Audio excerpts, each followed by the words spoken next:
السلام عليكم. الحمد لله رب العالمين، والصلاة والسلام على نبينا محمد وعلى آله وصحبه أجمعين. مرحبا بكم جميعا. أكبر معركة شهدها تاريخ الجنس البشري على الإطلاق هي معركة البربروسا. هذه المعركة كانت بين ملحدين من ناحية ولا أدريين من الناحية الأخرى. بدأت المعركة في 22 يونيو من عام 1941، حيث قامت ألمانيا بقيادة هتلر بشن هجوم تاريخي على الاتحاد السوفيتي. دخلت ألمانيا الجبهة الغربية من الاتحاد السوفيتي بحوالي 4 مليون جندي، وكان على الجبهة المقابلة حوالي 3 مليون جندي سوفيتي. شهدت المعركة أكبر الاشتباكات العسكرية على مدار التاريخ. اتسمت المعركة بالاستخدام المفرط والغير مسبوق للقوة. تبع المعركة دمار شامل وتهجير جماعي وخسائر فادحة. هدف النازيين إنهم يستعبدوا الأعراق البشرية الأدنى، استعباد عرق السلاف، وخاصة السلاف البولنديين المتواجدين في تلك المناطق، واستعباد الغجر والروس والمعاقين باعتبارهم كائنات حية أدنى. كانت المعركة مسرحا لتحقيق الداروينية، مسرحا للإبادة العنصرية ضد مختلف الأعراق البشرية الأدنى. قتل في هذه المعركة حوالي 30 مليون إنسان، أغلبهم من المدنيين.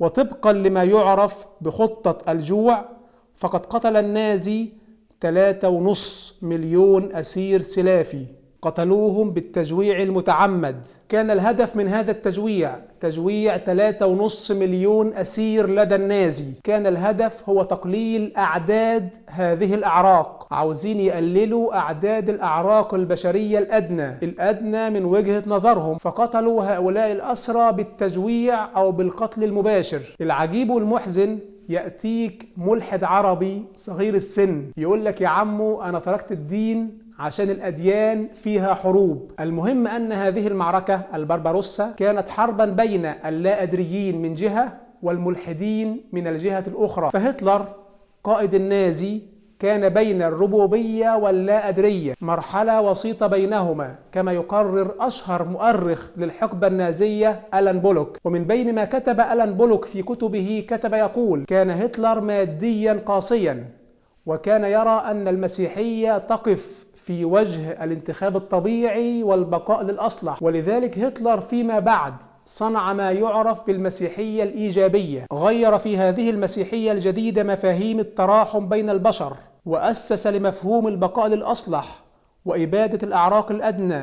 هتلر استخدم هذا المصطلح المسيحية الإيجابية بدءا من عام 1920 كبديل عن المسيحية التقليدية. يقول وزير الشؤون الكنسية أثناء الحقبة النازية هانس كيرل: من وجهة نظر هتلر المسيحية الإيجابية تعني معاداة الأعراق الأدنى. فاكرين لما البهلوان ده قال لك هتلر كان مسيحيا؟ هتلر كان مسيحيا. المهم أن هتلر كان بين الربوبية واللا أدرية تقريبا بإجماع مؤرخي الحقبة النازية، باتفاق مؤرخي سيرته، والمراجع أمامكم على الشاشة. أيضا كبار قادة الجيش النازي كانوا لا أدرية. هاينريك هيملر كان ربوبيا لا أدريا. هيملر أحد أقوى قادة هتلر على الإطلاق، قائد القوات الخاصة الألمانية وقائد البوليس السري والمسؤول الأول عن جرائم الإبادة الشمولية، كان ربوبيا لا أدريا. مارتن بورمان رئيس مستشارية الحزب النازي وخليفة هتلر في قيادة الحزب كان ملحدا، وكان مشروعه الأساسي ينصب على محاربة الأديان وإزالة الدين من ألمانيا تماما. يوزيف جوبلز وزير دعاية هتلر، واحد من أكبر قيادات النازي في تاريخه، كان لا أدريا. في الجهة الأخرى للحرب، الجهة المقابلة، جوزيف ستالين قائد الاتحاد السوفيتي في معركة البربروسا كان ملحدا. ستالين من أشهر ملاحدة القرن العشرين. أيضا عندنا جورجي زوكوف قائد الجيش السوفيتي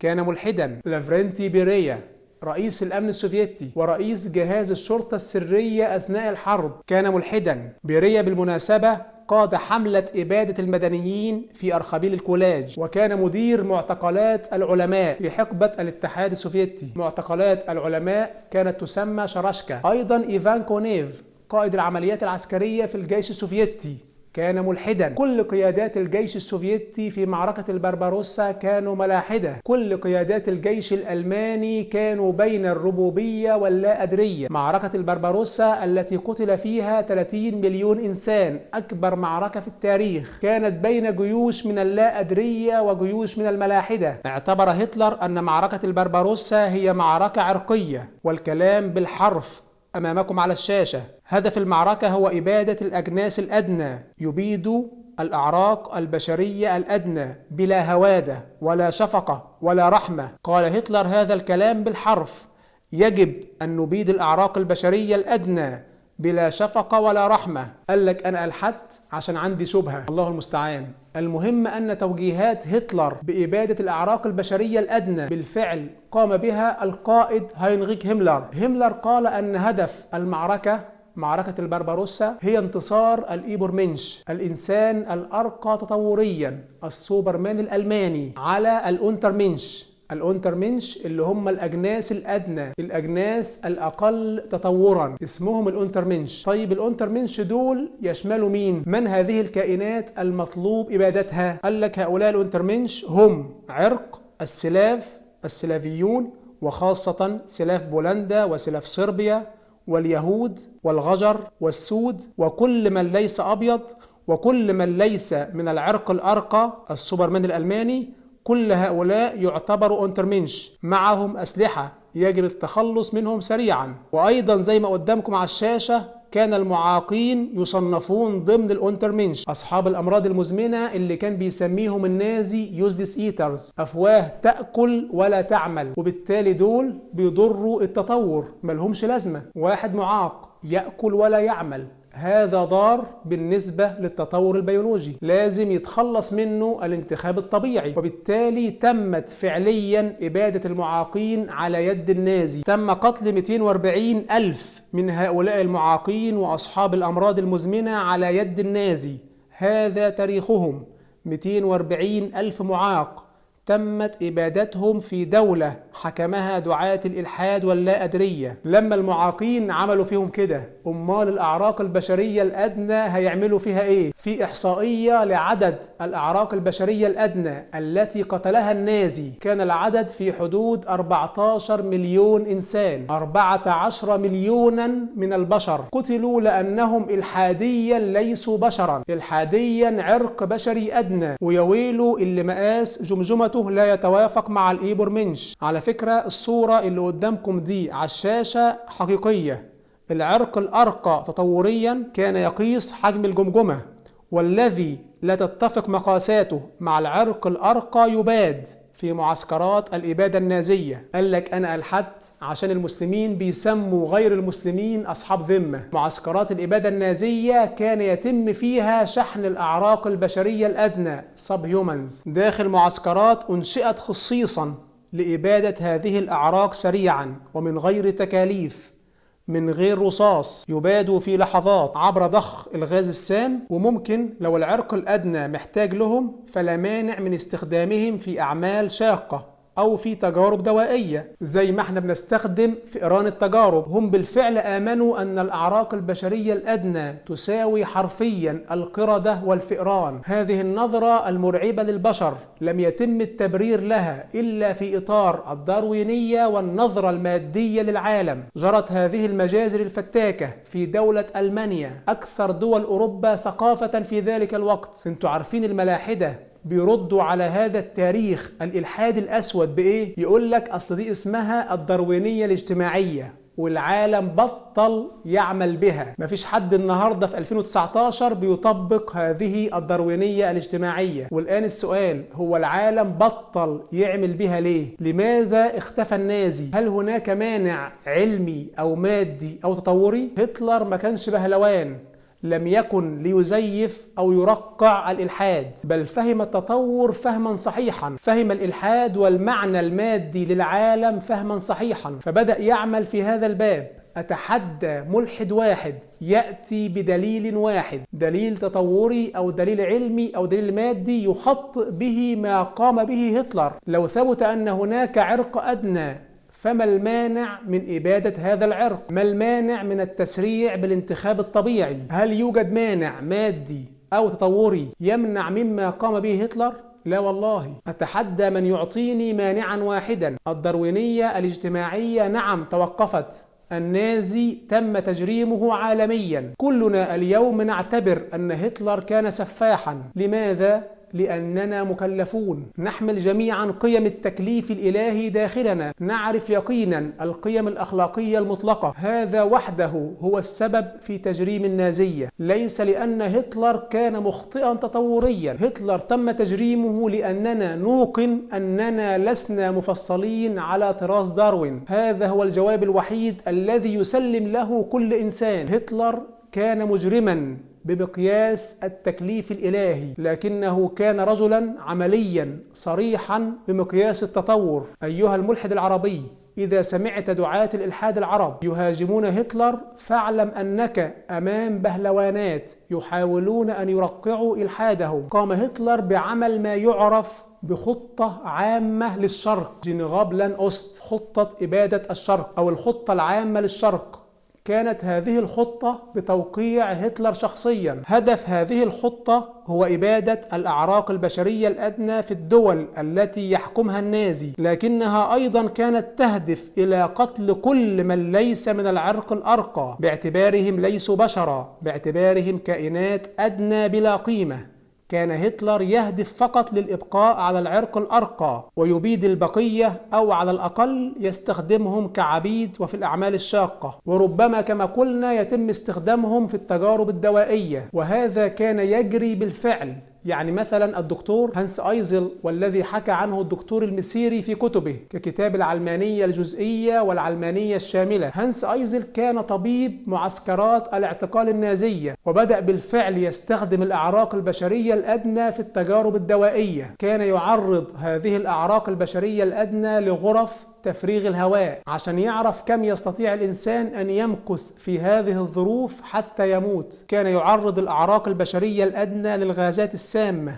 لمعرفة مدى فعاليتها والتركيزات المطلوبة لإحداث الوفاة. قام بعمليات جراحية بدون تخدير لمعرفة درجات الألم ومسار الأعصاب. قال لك أنا بقيت ملحد عشان لقيت شبهة. كل موضوع من هذه المواضيع التي أنا ذكرتها اختصارا وسريعا في هذه الحلقة تستحق أن نبحث فيها وتكتب فيها كتب، لكن للأسف نشكو إلى الله جلد الفاجر وعجز الثقة. لو كان موضوعا واحدا من هذه المواضيع منسوبا للمسلمين لملأ به الملاحدة الدنيا، لكن للأسف أكبر الجرائم في تاريخ البشر وأكبر المعارك وأحقر الإبادات في تاريخ الجنس البشري قام بها الملاحدة واللا أدرية، ولا نعرف عن أغلبها شيئا. أغلبنا ربما لم يسمع أصلا عن كلمة البربروسا. أغلبنا لم تطرأ في ذهنه العقيدة الإلحادية المحركة للحرب العالمية الثانية، وهذا أمر ظاهر بلا نزاع. إننا كمسلمين لابد أن نعيد قراءة الحرب العالمية الثانية كحرب جرت بين اللا أدرية والملاحدة بدوافع داروينية وتنقية عرقية. لابد أن يعرف الشباب تاريخ هؤلاء جيدا. لابد أن نعرف ماذا حصل حين تحول الإلحاد إلى دولة، حين تحولت اللا أدرية إلى حزب سياسي، حين حاول هتلر بكل ما يملك من قوة أن يطبق قوانين الانتخاب الطبيعي والتنقية العرقية. هتلر كان يسمي هذه المحاولات الإبادية باسم الحل النهائي Final Solution. هتلر طبق المادية تطبيقا حرفيا بلا بهلوانية دون أن يكذب على الناس. هذه الإبادة النازية، هذه الجرائم المروعة، قتل 14 مليون إنسان باعتبارهم ليسوا بشرا، كل هذه الجرائم ما كانت لتعرف طريقها لولا ظهور السند الإلحادي المادي، لولا ظهور الرؤية الداروينية للوجود. تلاقي ملحد يقول لك كل ملحد مسؤول عن نفسه، احنا ما عندناش كتاب مقدس، هتلر لم يكن رسولا فخطأه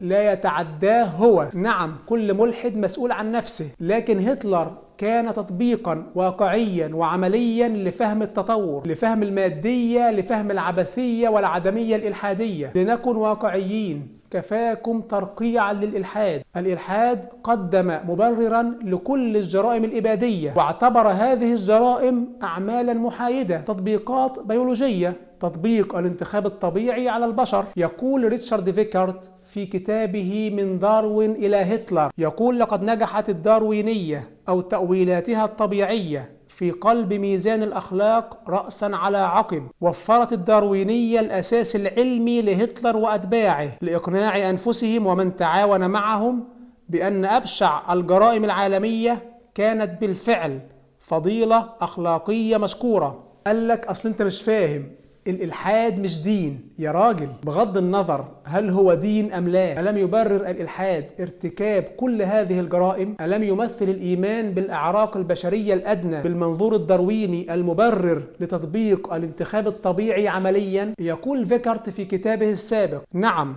الداروينية بذاتها لم تقل بجرائم الإبادة الشمولية في الحرب العالمية الثانية، لكنها كانت المبرر العلمي والعقلي لفعل ذلك. وفرت الأساس الأيديولوجي لتطبيق هذه الجرائم. لم تأمر مباشرة، لكنها كانت السند المباشر لتطبيق هذه الإبادة الشمولية. الموضوع لا يحتاج إلى كبير ذكاء لنقطع بأن الإلحاد هو دين الشيطان، هو منهج لإبادة البشر، سواء طبق الملحد ذلك أو لم يطبقه، سواء أمر الإلحاد بذلك مباشرة أو لم يأمر، سواء كان في الإلحاد كتبا مقدسة أو لم يكن فيه. يقول لك الإلحاد مجرد فكرة. نعم، أتفق معك، لكن كل سلوك ينطلق من فكرة، هذه بديهة. إنكار الخالق والإيمان بالمادة والإيمان بفكرة الصراع من أجل البقاء وفكرة الانتخاب الطبيعي وفكرة أن هناك عرق أعلى وعرق أدنى، وأنه من البديهي أن الأعلى ينتفع بالأدنى، وأن البشر ليسوا سواسية. هذه الفكرة حين تم تطبيقها ظهرت النازية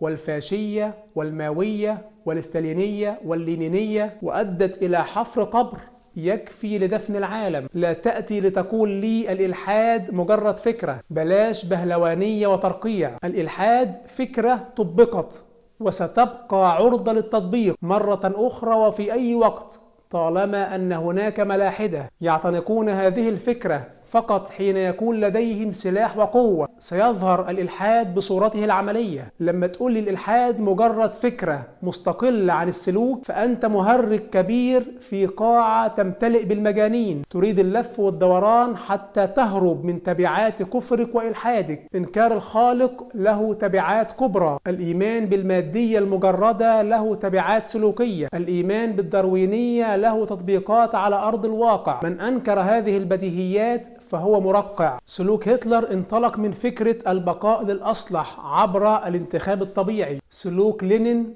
وماو وستالين وبولبوت انطلق من فكرة مادية العالم، وبالتالي عدم أهمية البشر، ليست لهم قيمة، مجرد مادة وتروس. لم تظهر مصطلحات التطهير العرقي والتنقية العرقية والسبهيومن وأكوام الجماجم وقتل الطوابير وحقول القتل ومعسكرات الإبادة إلا داخل الدول التي حكمها ملاحدة. لقد خلف الإلحاد وراءه فكرة أن زوال الجنس البشري في أي معركة قادمة هي فكرة قائمة. لا توجد جريمة أعظم من الإلحاد، فالذي يكفر بالله يتفكك عنده كل شيء ويتسمم على يده كل خير. بل تستطيع أن تقول أن كبائر الفجار هي حسنات الملحدين، فالذين نسوا الله أنساهم أنفسهم، نسوا الله فأنساهم أنفسهم. ما تنسوش تشوفوا مراجع الحلقة في وصف الفيديو، المراجع هامة وفيها فوائد كثيرة. وأوصيكم بالمجلد الأول من موسوعة اليهود واليهودية والصهيونية للدكتور عبد الوهاب المسيري رحمه الله، من أمتع وأجمل ما قرأت. يشرح الدكتور رحمه الله في هذا المجلد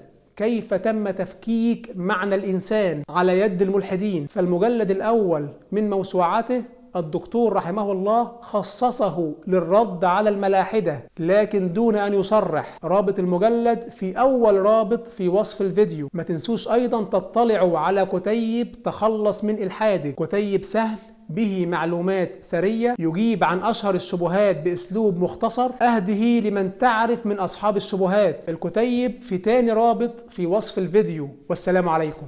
ومن الناس من يعجبك قوله في الحياة الدنيا ويشهد الله على ما في قلبه وهو ألد الخصام، وإذا تولى سعى في الأرض ليفسد فيها ويهلك الحرث والنسل والله لا يحب الفساد. وإذا قيل له اتق الله أخذته العزة بالإثم فحسبه جهنم ولبئس المهاد.